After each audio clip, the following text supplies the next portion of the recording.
One is an equal number of even verses and odd verses. Yeah. You have different parts of the Quran that mention women and men. Mm-hmm. Allah says that they're equal, and they're both mentioned an equal number of times. Yeah. You heard of rap battles, yes? Sorry? Rap battles. People who have rap, they sing rap Yeah. to battle one another. Battle. So Yeah, rap the Arabs battles, used to yeah. have poetry battles. Yeah. So one of the things, you know about this. Yeah. So it was really a way of actually having arbitrating between tribes who were fighting. And so there was one tribe where a poet wrote against them so severely. They changed their name. For generations, The tribe changed its name because it didn't want to be associated with the poet. Yeah. Islam never had this issue, this conflict with science. Yeah, I know. I'm not. In fact, I'm just saying, science flourished within the Islamic paradigm and Muslims. Mm-hmm. You know, much That's a really important point. much of what we have, you know, the baton. I don't think they're clashing against each other. What I'm trying to say to you is where perhaps, especially in the Western world, they have this conflict between religion and science is respectfully, I would say, because of Christian history, is not Islamic history. When you assume that this is the only route to knowledge, and the first people to do this were the logical positivists in, I think, the 1920s and 30s. Auguste Comte was the first one of these that he proposed this. He said that because they found science useful. So science brought about technology, it brought about benefits in the society. So it's assumed that this is the only way to really understand reality and truth. Yeah. So there was a concerted effort to try and bring this idea forward that science is. Now the problem with that is that there's lots of things that it can't do because it's a tool. It has a framework. It has limitations. Yeah. But because we're raised in a secular way and there's a big emphasis on the scientific endeavor. And science is really compelling. I mean, I'm a science background. I love doing science. I'm interested in it. I like experiments. But what we do is then I was similar. I fell into this idea that science is the only way. Excuse me. And the problem with that is it's not correct. We can't explain value. We can't explain moral choices. We can't explain meaning. You know, if you're an atheist or if you're someone who believes that science is the only way, there's no way to know why you are here. There's no way to know why are you valuable as a human being. Why is my life valuable? Well, you know, the thing is, I would say you can use science to understand the mechanics of everything. Yes. 100%. Would you agree with that? Yeah. But I would also agree with you that consciousness is not a mechanic thing, so you can't apply science to it. So there are aspects of the Limitations. world that you cannot quantify through scientific method. This we all agree on. And you mentioned epistemic, being humble about our limitations. Yeah. You talked about the spectrum of light. Yeah. And, Sister, you know how I reconcile evolution for myself, though? As I said to you, that from a non-theist interpretation where philosophical naturalism is used as the axiom by all things are explained, then evolution, the theory of evolution, seems to make the most sense. Because otherwise you'd have to turn to miracles for things to happen, right? So that's one thing. However, I'm being told by Allah in the Quran that I created Adam. How I reconcile those two things is I say, well, that's a miracle. Something not explainable by science. It's not explainable by science. It's outside of the realms of science because it's by nature a miracle. Created Adam from dust, from clay. What does that even mean, right? Yeah. But the reason why I believe that is I verify that the claimant is Allah, that the Quran is indeed convincing beyond reasonable doubt to be from the Creator, and so that's how it must have happened. However, that might not be able to be reconciled with the theories of evolution as is generally understood today, but that's okay. So you would just take that 1% out and say, okay, I expect this is, it's a general theory, this is fine, it works very well, I can use this, but for this human, because I have another source of information on this, that for me, epistemically, I value higher, I accept that, you understand, for this particular 1%. And so for me, it's not an issue. When I'm working with people, or if I'm doing some experiments, or if you're doing you can apply a methodological naturalism. So for my methods of work and research, I'm going to apply naturalism. But my philosophy ultimately is I believe that there's a creator, the universe exists for a reason, I have a purpose, value, I'm here to do a certain specific thing, I follow the guidance from the creator. So in that way you can, it's not making them equal, but you get to understand where you put these in terms of information. Yeah. And just like miracles would be outside of scientific investigation, this would be something similar, would be outside of. So would consciousness have come from the creator, but the mechanics of the body come from evolution, for example? But pray. So the first species to gain consciousness would be Adam, as told by the creator. So there's great. So, I mean, this is all speculation. Yeah. But what I would say is that it's. So there's. Have you heard of Thomas Nagel? Have you heard of Thomas Nagel? He's a philosopher from Cambridge. He wrote a book called The Mind and Consciousness. Yeah. And and the subtitle of that is why the neo-Darwinian theory of evolution is most certainly wrong. And he's a philosopher, but he's talking about the philosophy of science. Yeah. It says that when you have a theory, whatever theory is, and if it misses out, if it doesn't account for a very significant observation in the data set, then the problem is with the theory. The theory needs to be adjusted. Yeah. So I'm just trying to summarize this whole book into like.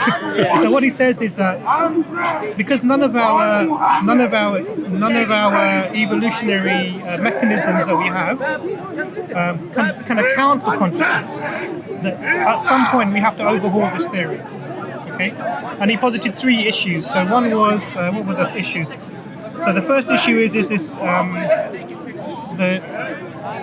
we have no account of consciousness in the evolutionary paradigm. There's none. The second thing he said is that if you look at the degree of genetic diversity that we see on the Earth, and we look at rates of genetic mutation, there's not enough time in the life of when we believe that life has been on Earth to account for the genetic diversity. He said even if we take the mutations in. That's been disproven. No, that mathematically this is correct. So you can look But at it. biologically, that's been disproven but even your kids will have mutations from you. No, you're misunderstanding.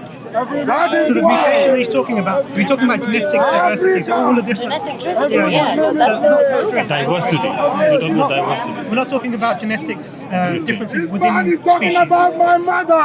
But I am talking about Muhammad the Thief. So we're talking about the difference between a species and another species. That degree of genetic, the requirement, the amount of genetic change that's required to assume speciation has happened is going to be huge. They said if you look at the rates of mutation, as we know because they're meant to be random, there's not enough time for all of those since the conception of life to now. There's not enough time for enough mutations to happen to bring about the different species that we see. The third thing was, if I'm remembering rightly, was every time that there's a speciation event, you require a separation of the gene pool. And for long enough so that whenever this species then meet, there is enough difference between them to allow there won't be any viable offspring, so they are completely different species. He said, but you see, if every time you require some sort of geological separation or physical separation, or even a concept separation, so they maybe attachment to different fruits or something like this, it's very hard to explain a variety of sort of insects, for example, in the same habitat. Or even the big cats in Africa in the same area, but they're genetically very different, and they're not able to interbreed. So I'd suggest read. Brother, can I interrupt? We can just say something. What I was trying to say in the beginning, like part of what I'm saying is the messages that the messengers and the message that God has revealed in the teachings in Islam to humanity throughout the ages has been one that uses some of the supernatural forces of God through the messengers that are. Say that again. He was shouting. I'm not gonna. Just ignore him. Yeah, I am trying as much as possible. It is hard. Basically, the messengers that came through. So. The way that God has, in the teachings of Islam, or in the story, the way that God has revealed His message on human beings is by messengers, right? Yeah. Not just directly, by messengers. And these messengers have used some of the supernatural events, Just keep talking. Yeah. some supernatural events, to portray that message, right? So the message didn't just so every single messenger had, in a way, a message that used things that are not in the realm of what was science for human beings then, or something that was like norm. It was something that was different, that was revealed through a messenger that made his followers believe in him, right? And every single messenger has a form of a message that came, and an ability or some supernatural event that is coupled with his message or her message. Even the Virgin Mary had a miracle. Like every single one of them had something that used a bit of the supernatural, and that is not necessarily like what we see today in the sciences, right? So it's like okay, in today's day and age, it's different. However, right?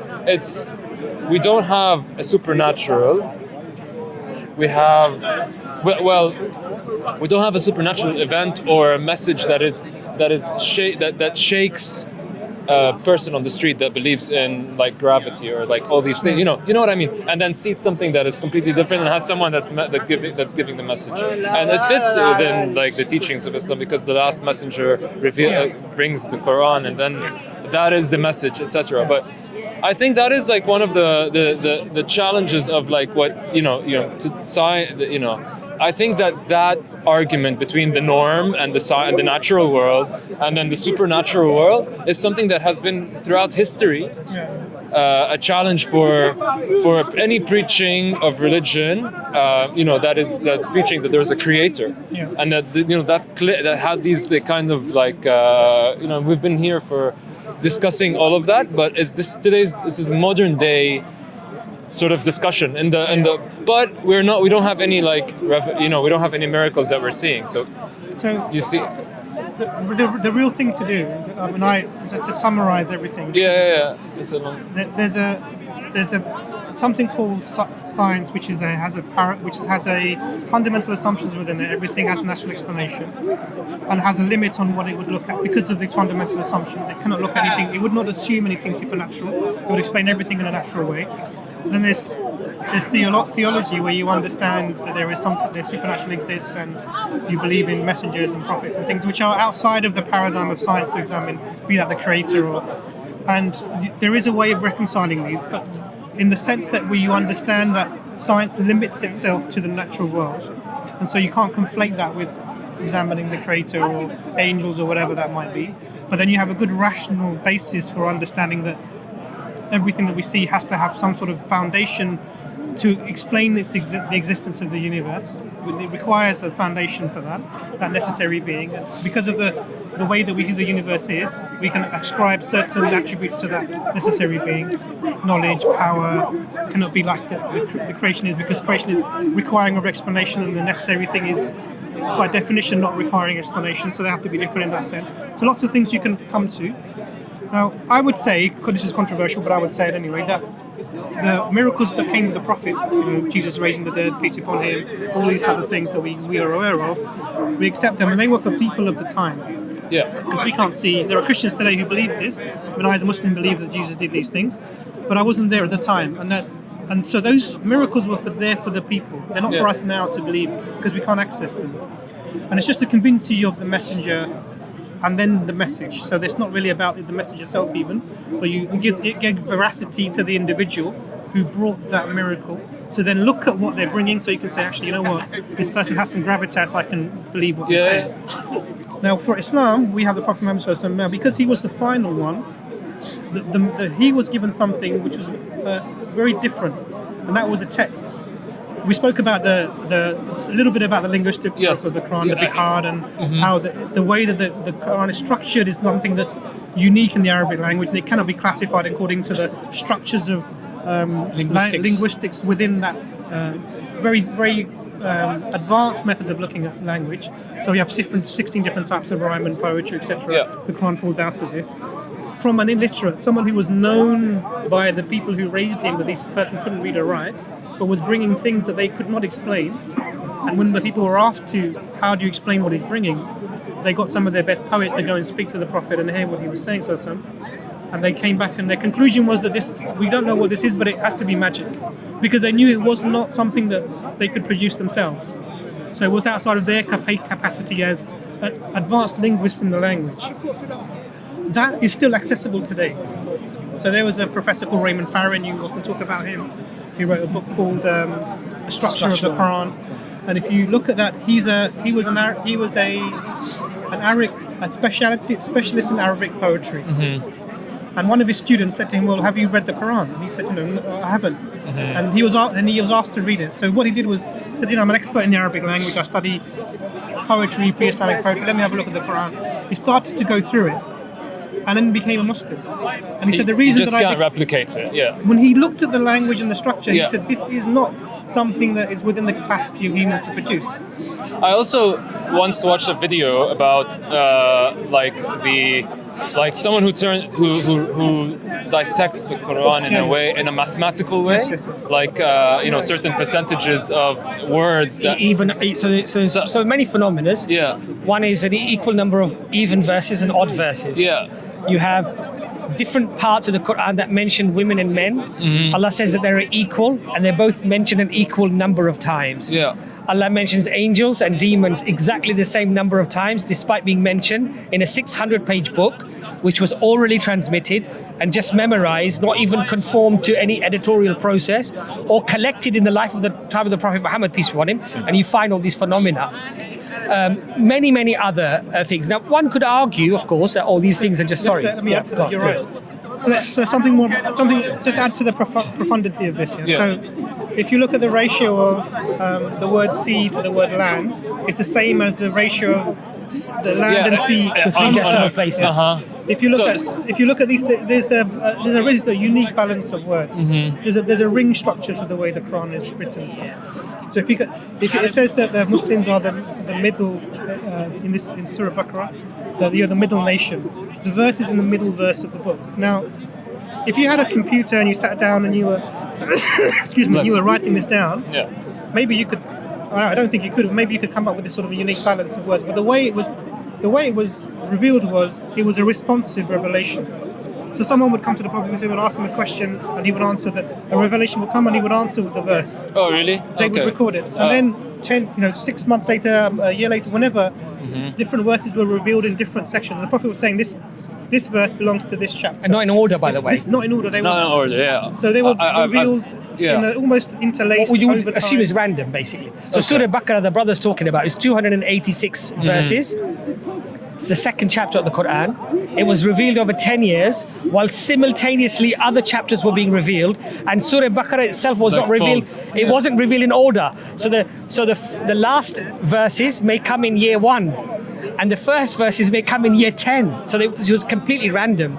No editorial process, no book being formed, and you still find all of these phenomena. These concentric ring structures within the language. There's, it's really. I would recommend Raymond Farron's book. He really goes into just the way it was structured, and it was not. It was revealed in a way that was chaotic appearing, but the product, which was put together after the life of the Prophet upon him, is amazingly balanced in the words and it's come to cross. And in the language itself is, there's layers of this. The language itself is not something that the Arabs can produce even today. Yeah, even though they were poets Absolutely. at the time. And 5 of the greatest known poets in the Arab history were alive at the time of the Prophet. I know that they were like their culture revolved around like linguistics. They celebrated two things. Yeah. The birth of a son, a boy. Yeah. because he would killed become a warrior, yeah. and he would become, part of the clan. Yeah. And they celebrated the birth of a poet. Mm-hmm. So when they sent the poets to the Prophet Muhammad, peace be upon him, the poets came back and said, "These are not the words of Muhammad. These are not the words of any man. These are not the words of any spirits, any jinn." So they said, "Well, then where does he get these words from?" He said, "The only thing I think you can say is that these are magic. In other words, they attributed a supernatural cause to the Quran. A plethora of interesting things. Just tell you something funny before you Yeah. close. You heard of rap battles, yes? Sorry. Rap battles? People who have rap, they sing rap Yeah. to battle one another. Battle each- yeah, rap the Arabs battles, used yeah. to have poetry battles. Yeah. So one of the things, one of Oh, the yeah, things, yeah, I've you know seen- about yeah, this. yeah, I So know. there was, and it was really a way of actually arbitrating between tribes who Yeah. were fighting. And so there was one tribe where a poet wrote against them so severely. They generations. They changed their name. For generations. The it affected them. tribe changed its name because it didn't want to be associated with the that poet. poet. Yeah. So this was the effects on these people, and this is so you've got to understand it was not a literary culture. There was no book written before the Quran, but it was a linguistic culture in the sense that an oral culture. Their level of language was sublime, Yeah. and so the miracle that the Prophet came with was something that they were excellent in, but they couldn't replicate. So if you looked at Jesus, peace be upon him, he came. His ability was healing and these things, and they had the Essenes who were well known to be sort of healers, and Yeah. he had surpassed them. So if you look at Musa alayhi salam, Moses, peace be upon him, he came with the staff that turned into a snake, etc. Yeah. And the Pharaoh was known to have his magicians, so it was always something that outdid the people of the time, who were something that they excelled in. And the Quran was that linguistic miracle, which I would say is accessible today if you do enough research. Of course. When you're lucky, you're mashallah Arab background, Yeah. so you could already. There's an interesting article written on Sapiens Institute by Hamza Zosis. He's a convert to Islam. He explains the shortest chapter of the Quran, which is just 3 verses. Inna ataynaka al-kawthar fasalli li rabbika wanhar inna shaniyaka huwa al-abtar. This is the smallest chapter of the Yeah, Quran. It's about a 90-minute read. 90-minute read. I'd advise you if you have time, Just on that. What are the linguistic miracles of the Quran? I'm going to bring my brother back. Okay, and it's a fascinating read. He's got a short video on it as well, but it just gives you an idea, because generally what people think is, how can speech or a book be a miracle in itself? Yeah. People don't really understand that, because they see it as something completely subjective. You might like Shakespeare, or you might like such and such, or I love Harry Potter, whatever it might be, right? But the point is that when you study to some depth, and I don't mean to an intellectual level, on a very high, or even on a basic level, you gain an appreciation that this is indeed something outside the capacity of what a human being, or even a group of human beings, could have actually come up with. I do agree, and like So even like, for example, the story of the people of the cave, yeah. and Allah mentions the word 300 in those verses. The word 300 comes at the 300th word. Yeah, and it's really difficult to When fit he it says in. 309, and it has to still flow in a language. It has to make sense. You can't just insert a number or a word in. And remember, the Prophet, peace be upon him, is getting sometimes a handful of verses, not in order, while other chapters are being revealed. And not only that, but at the time of the Prophet, peace be upon him, there's no one compilation of the Quran, because the Quran was that which was memorized. So now when you go to Taraweeh prayer in the 6 weeks time when it's Ramadan, the Imam will recite the entire Quran in that month, in the prayer, from memory. They don't have the Quran in front of them. And if he makes a mistake of even a vowel, an a or a I or a u, there'll be at least 10 people behind him who will give him luqma. They will correct him. So they will say, Alhamdulillah, not Ilhamdulillah, Alhamdulillahi Rabbil Alamin. They'll correct him immediately. So that level of precision, of memorization, of repeated recitation, you don't find that in any other religion. And we don't believe that this is somehow unique because Muslims are such clever people. It's because Allah promises us in the Quran that we have made it easy for you to remember. So that's why we remember it, not because we're clever, but Allah has instilled this quality amongst the people who wish to memorize it. So that's why we have millions of people today, as young as 5 years old, even if they're blind, They can memorize. they've memorized the entire Quran.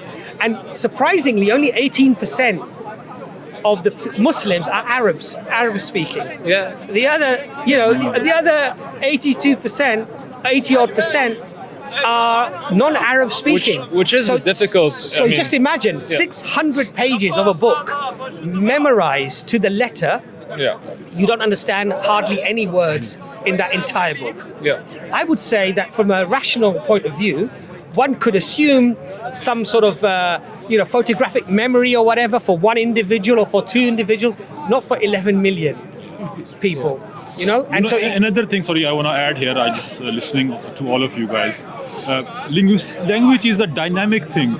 Like if you travel from here to 90 miles, okay, you will see the differences in language, Right. and it's continuously changing. No one can. It's a natural phenomenon. You cannot mold it your way, or you cannot stop it. Yeah, to keep it pure is very I studied difficult. linguistics actually. Therefore language is if you see English, there was a Middle English, there was French influence, this influence, that influence. It's just changing. If you just see the first century English, Beowulf and other stuff, and then if you carry on studying, it's just a different thing. The Holy Quran is something it's a miracle actually, It's it's published, you got copies millions of copies, maybe billions of copies around the globe.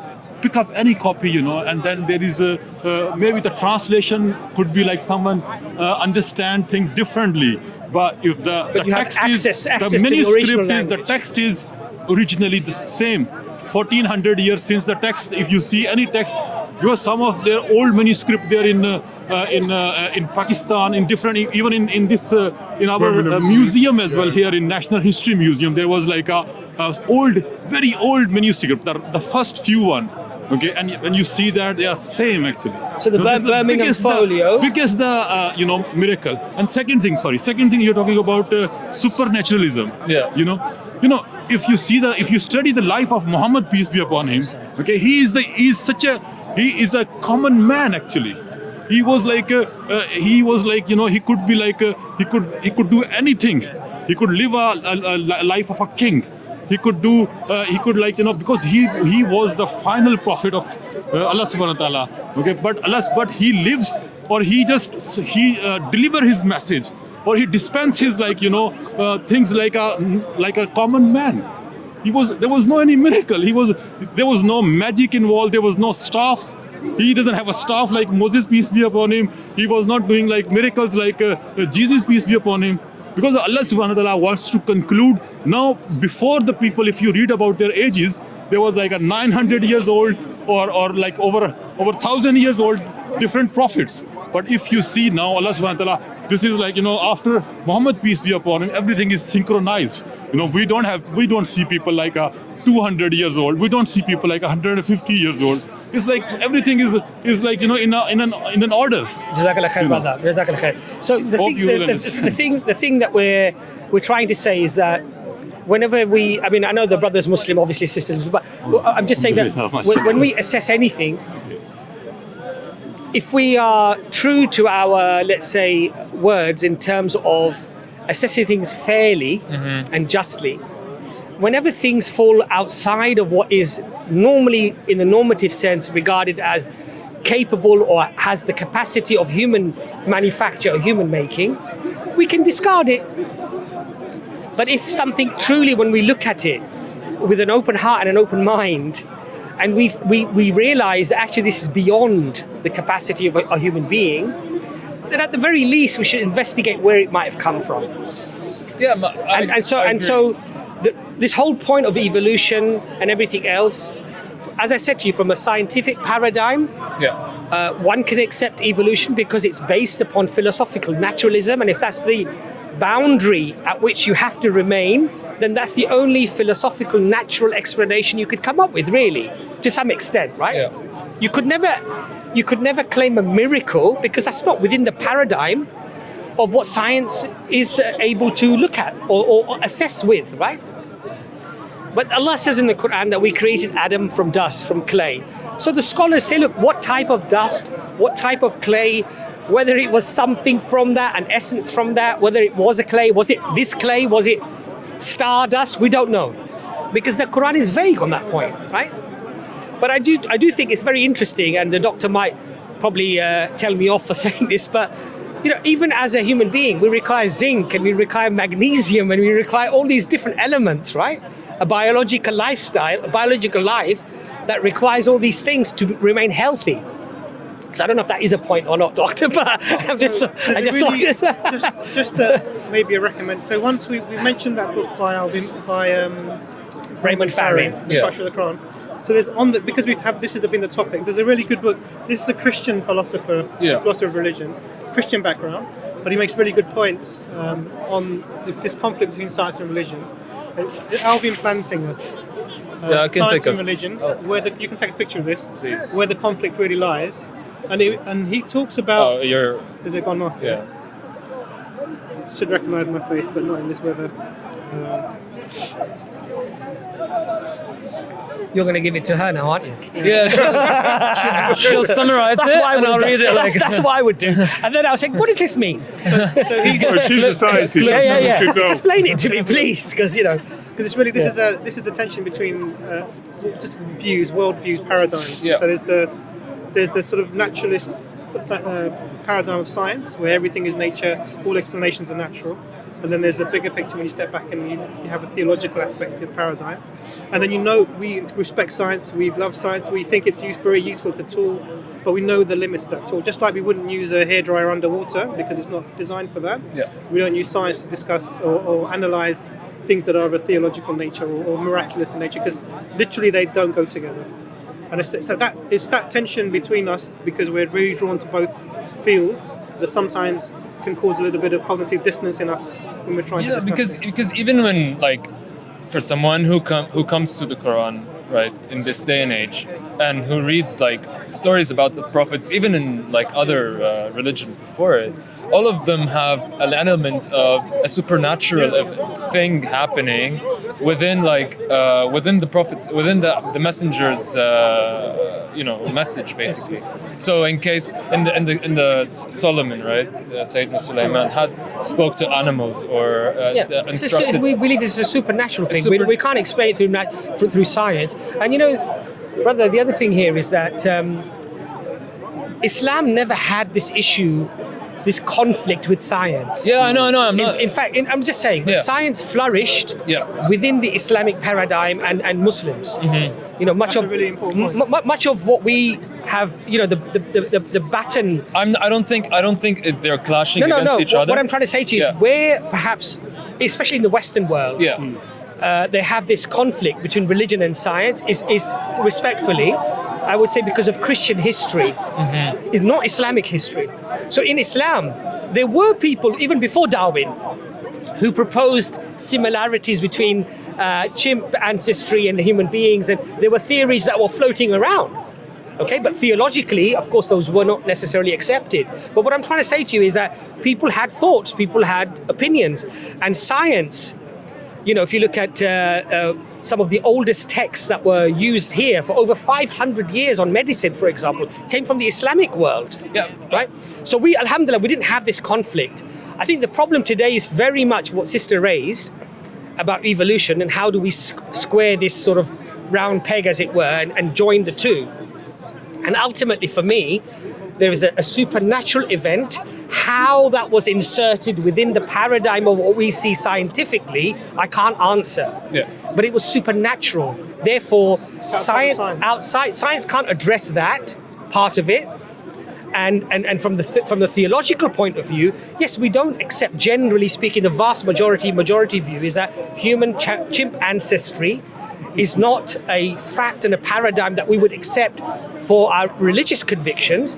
But if you're doing medicine, or the sister there is doing research, right, you have to go by the scientific paradigm of philosophical naturalism, and that's what seems to work when you do your medicines, one thing that right? happened in the West, which didn't happen in other parts of the world, was the Inquisition.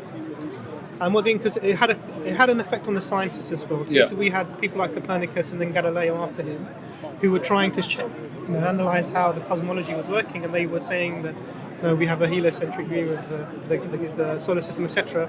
And they were prohibited from this. And even Galileo was called to the Inquisition. He was kept under house arrest. And I think Copernicus released his book, which is to explain this sort of the system they were thinking about, in the year that he died. He delayed the publication of this until he knew at a point that actually even if they arrested me, nothing will happen to me, because he died in the year he released it. And there was a list of books, a list of prohibited books. I'm trying to remember the Latin, I can't remember it. Yeah. And then Galileo was teaching something similar, and he was called to the Inquisition. He tried to avoid going, he wrote lots of letters, but they finally called him. And then he was given a prohibition from teaching this and propagating this idea, and he was under house arrest, and he died under house arrest. And so there was this conflict between the scientists of the time and the Catholic Church who were bringing about this Inquisition. Now what's happened is, because the Western culture and ideas have become hegemonic, we adopt the ideas of the West around the world. This idea of this conflict between science and religion has also been adopted Carried around over. the world. Whereas actually the experience of the Eastern people, or the Muslims particularly, of scientific endeavor was completely opposite. In fact, the Quran is an encouragement to go and, because what Allah says in the Quran is that go and look in the world and you will see signs within yourself and within the horizons that testify to the truth of my existence. Like, you will be amazed. You look inside a cell and you see like a city of microbiology occurring.